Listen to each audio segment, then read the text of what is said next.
Victorian Alfred Waterfront in Cape Town was the scene for the start of the 2007 ABSA Off-Road Championship series of 8 races, the 6th year that the banking giant has been supporting what it calls the premier off-road racing formula in South Africa. The support that Cape Town gave their expo at the V&A proved it, as thousands flocked to rub shoulders with the drivers and pit crews while checking out the latest developments and improvements to the steeds for the hard racing that lay ahead. In the Nissan camp, they know it's going to be hard. That's why Glenn Hall and his team prepares for every eventuality. With Hannes Grobler at the wheel and navigator Francois Jordan calling, they stormed to victory in Darling in 2006 and were hoping for more of the same. Very much. I'm very glad that SP class is growing so much because it is a lot more competition, and that's what motorsport is about, you know. And we don't need to drive against each other in the same team. We obviously do that, but it's nice to have other teams that you can compete in, and the more the merrier. In the other camps like Ford, there was a different approach, cautious but cagey. Listen to how Neil Woolridge put it. I think we'll take it easy. When I say take it easy, I don't think any racing driver should say we'll take it easy, but I think it's important to bank some points, especially with the uncertainty of the cars. We're not 100% sure about the car, so I think it's going to be important to finish this first one. If we pick up some good points along the way, well, then that's a bonus. And once we get back to the workshop and we go through all the cars again and make sure everything's right, then we can really push. The defending manufacturers champions Toyota, who wrested the crown from Nissan last year, were turned out in a new livery, and they were ready to unleash a new car and a whole host of new plans on the opposition. Absolutely, we've got some great plans in the pipeline. Toyota put in a lot of effort in building in a new vehicle. Unfortunately, with all the developments that we've got in the vehicle, you know, we weren't able to finish the vehicle for the first event, so we're going to be reusing our old vehicle with slightly changed front suspension. But I think the new vehicle is going to be a massive step forward. So yeah, we're looking forward to the Sugar Belt. I think it's going to be quite an interesting event for us. Meanwhile, the stalwart Henry Zamatin was hoping for a green light for the prologue after scrutineering, but all he got was a puzzling yellow light, no show. The little yellow light, it's been on since the car was built from day one, and it's never been off. I mean, your regulations state that when your ignition's on, the light must be on. So in all these years, the light's been on, and it's never given a minute's trouble until we put it through scrutineering, and suddenly there's no light. So what do you mean there's no light? The light's off. So it looks like there's a little hot connection on the globe. That certainly was a case of many hands make light work. At least the Rhobi camp hoped so. For Thomas Rundle, there were no problems. The car's 100%. I mean, the car's fully prepared. We find it's just we you know, it's the first event of the year, so we're just going to take it easy and make sure we get to the finish of the event. That's our number one goal for the Nissan Dealer 400 2007. A man with a lot on his mind. In the motorite enclosure, the special vehicle class favourites were carrying the mantle, number 1. Yeah, look, it's a bit of pressure. I mean, coming to the first race, especially after winning the championship last year, and yeah, to have the number 1 plate, I mean, it's fantastic. We had a great year last year, but I think I'm going to go with the same strategy as last year. You know, obviously to finish each race, and Darling has never been my race. I've never finished it in 3 years. I've always had some mechanical problem, and it's a gremlin that I've got to get over first. In other words, finishing Darling, and that's what I've come here to do. Obviously, we're going to push it. There's but serious competition at the moment. There's new bats being built left, right, and centre. I think there's almost 10 new Sandmasters in it. There's the Buckies. You know, Woolridge has entered a few more Fords, and Nissan have got a few more, and Toyota. So, sure, it's going to be for off-road racing. It's just fantastic. I mean, you can imagine with this amount of competition out there, and yeah, the first race is always a little bit nervous, but you know, I've got the number 1 on the car, and that will stay with me for the year, whatever happens. And yeah, I'm just going to take one step at a time. Cox on a mission, a frightening thought. Another off-road racing veteran is Richard Schilling, who lined up his Plastotech Raceco again in Class S. I'm going to get S1 back on the side of the car again. Nick beat us last year, he deserved it. Even though my navigator won the championship, I came second as a driver. Done a bit of work on the car, really to try and make it more reliable. Changed the gearbox, have a new gearbox in the car, stripped the car, rebuilt it completely, but really looking forward to it. We really started having fun.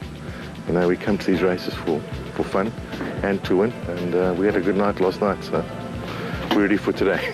For Roacon's David White, it's been a bit lonely. He's campaigned in a single-seater, but in 2007 he's got a co-driver, his brother Gary.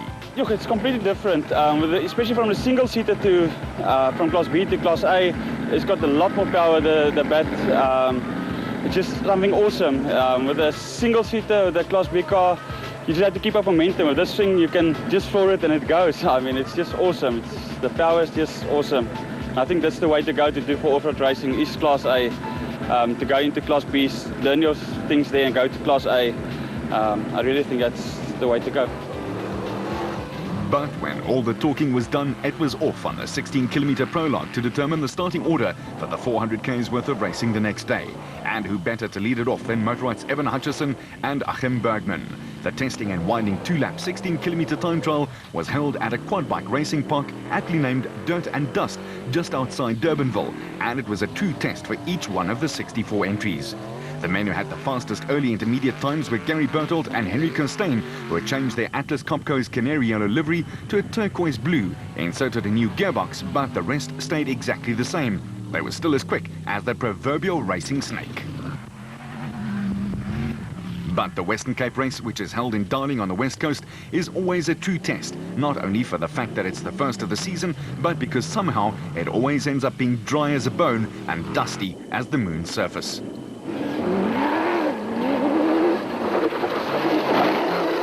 However, the Motorite lads let it all hang out. The prologue affords you a relatively dust-free ride if you clock a time fast enough not to get left behind slower traffic. Cox and co-driver Henny ter Steger were determined. Their back 3.5 litre sounded in fine voice.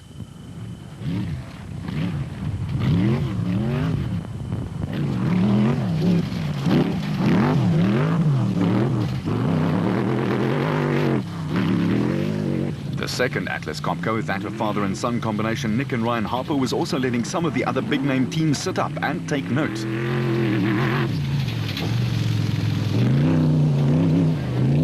They eventually took 7th fastest time overall, just 67 seconds off the pace. Naim Mosaji and Rehan Bodhana in the all-orange TTR Racing Jimco Chevy 5.7 litre monster were impressive too.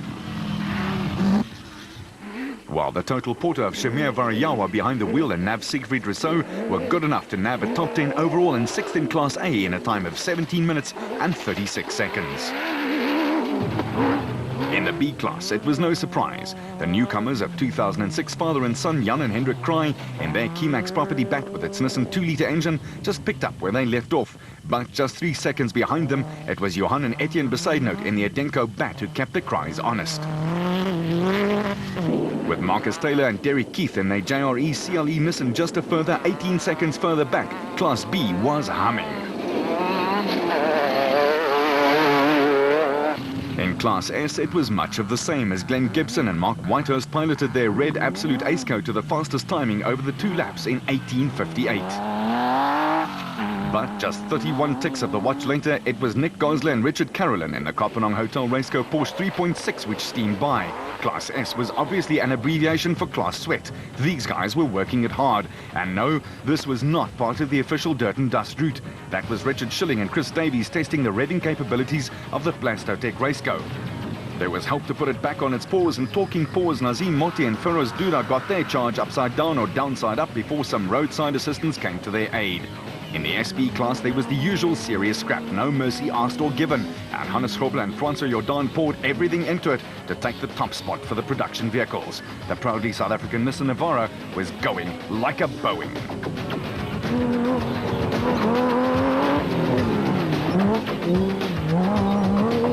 For teammates Duncan Foss and Ralph Pitchford, a good start was imperative, and that's what they got. They were pushing hard.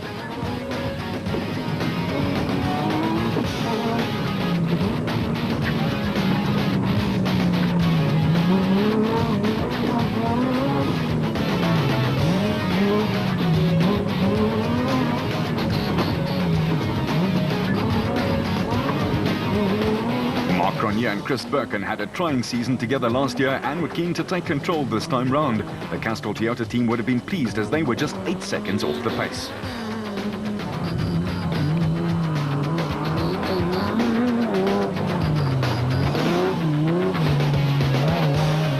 Reigning Class E champions Manfred Schroeder and Ward Huxtable made the step up to the SB class in their Absolute Barlow World Ford Ranger, and Schroeder's ultra-smooth driving style translated into a 4th fastest class time.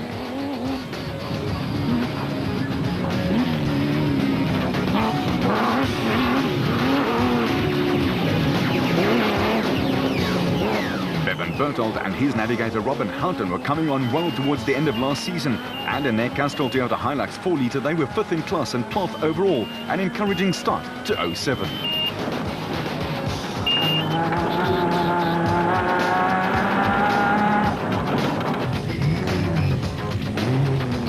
Leaving a struggling Cliff and Louis Weichelt in their wake.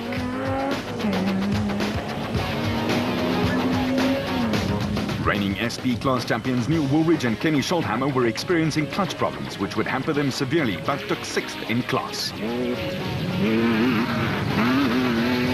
Their teammates 2006 Darling winner Brandon Harkis and Jean Moore were right on their exhaust pipe, only 6 seconds back.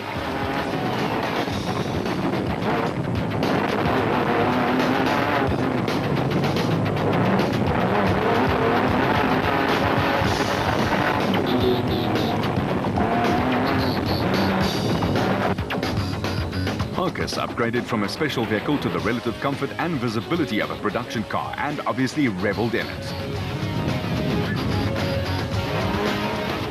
While Mark Corbett and Rudy Balza in the Century Property Development's Nissan Navara were fast enough to clock the 8th quickest time in class.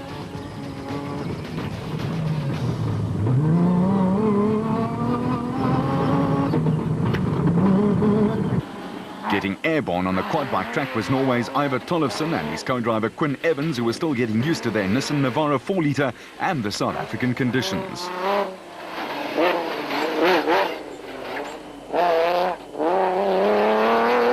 In Class E, Roost Racing's newcomers Hein Moorman and Cecil Fincham in a Toyota Hilux set the pace in 20 minutes and 27 seconds.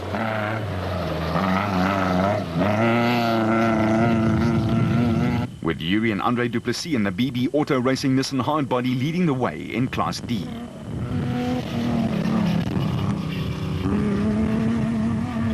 But their rearview mirror was full of brothers Henry and Maurice Matten in the Ryobi Nissan, with the yellow light intact this time, just 3 seconds behind.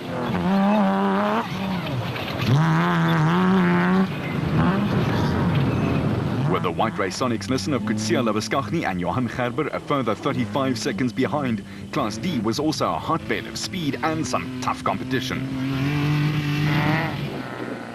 Second in Class E, it was another very impressive pairing, Jannie Visser and Joks Leroux in a Castrol Toyota Hilux 2.7. With husband and wife team George and Sharon Barkhuizen still high after a maiden win in 06 in Class E in their Rurikon Toyota.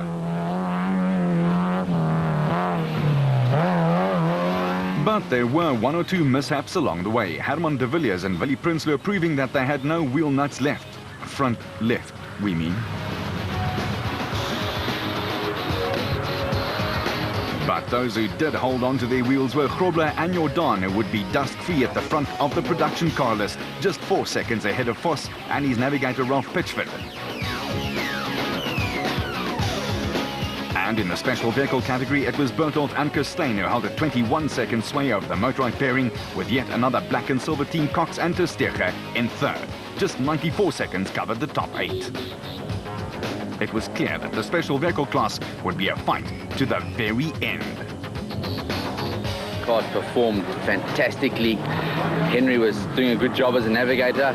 Quite a tight circuit, so I think it was difficult to see how the car would perform, but overall I think we're either first or second tomorrow, so we're on top of it and very happy with the decision of the new gearbox. The first section we didn't set a blistering pace. Our starter motor gave up on us. We didn't want to let the car switch off, otherwise we wouldn't be able to start it.